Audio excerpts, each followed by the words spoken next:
जमलेल्या माझ्या तमाम मराठी बांधवांनो, भगिनींनो आणि मातांनो,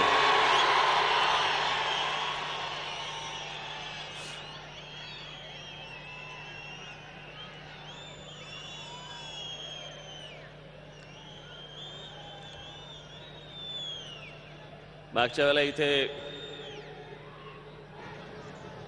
काहीतरी भरलं होतं इकडे, त्याच्यामुळे मला SP कॉलेजवरती सभा घ्यायला लागली होती.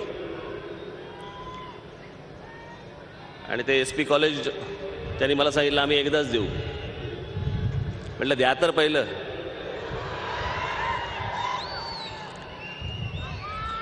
पण त्यांचा आभार मानतो आणि आज परत आपण इथे 16व्या लोकसभेसाठी म्हणून आपण सगळे इथे जमलेलो आहोत निवडणुकीसाठी. आज सर्वप्रथम मी आपणा सर्वांना गुढीपाडव्याच्या नवीन वर्षाच्या शुभेच्छा देतो.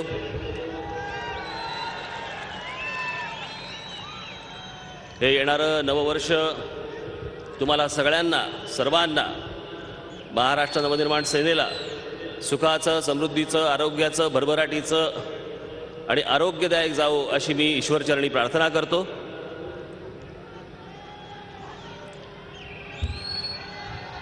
आणि आपला दांडपट्टा आता मी स्टार्ट करतो.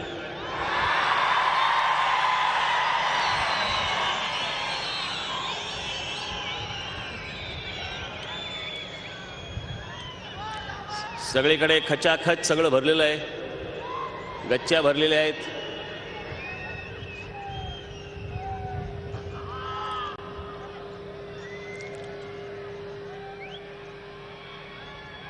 गेले अनेक दिवस मी मध्यंतरी एका आपल्या पक्षाच्या वर्धापन दिनाच्या दिवशी मी बोललो. माझी सर्व चॅनलच्या लोकांना विनंती आहे की आपण सगळ्यांनी जरा खाली बसून घ्या, मागच्या लोकांना दिसत नाहीये.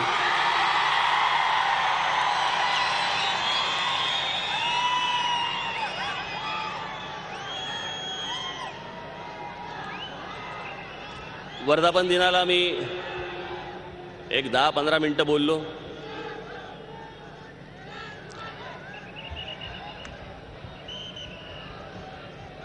त्याच्यावर पण चर्चा,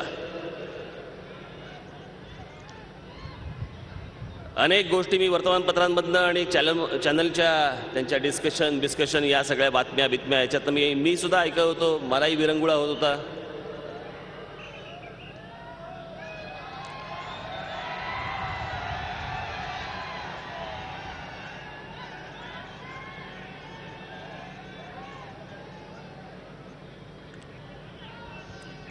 पण नक्की काय गोष्टी घडल्या होत्या या कधीतरी तुमच्या कानावरती घालणं, महाराष्ट्राच्या कानावरती घालणं अत्यंत गरजेच्या होत्या. आणि योग्य वेळी जर समजा योग्य गोष्ट सांगितली त्याचा मजा काही और असतो.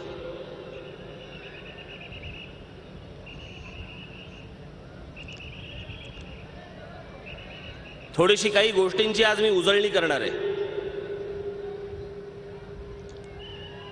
जुन्या झालेल्या अनेक गोष्टी अनेक जण विसरून जातात. काय होतात, काय गोष्टी घडतात.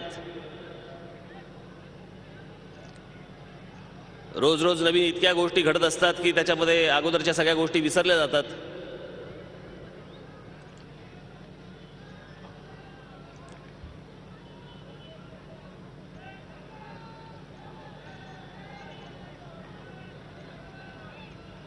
स्वर्गीय सन्माननीय माननीय बाळासाहेब ठाकरे यांच्या निधनानंतर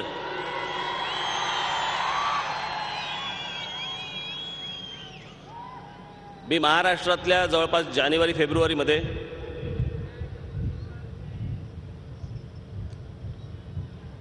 एक 6-7 सभा घेतल्या होत्या.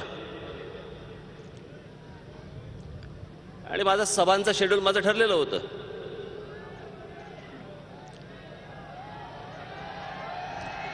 आणि त्या दरम्यान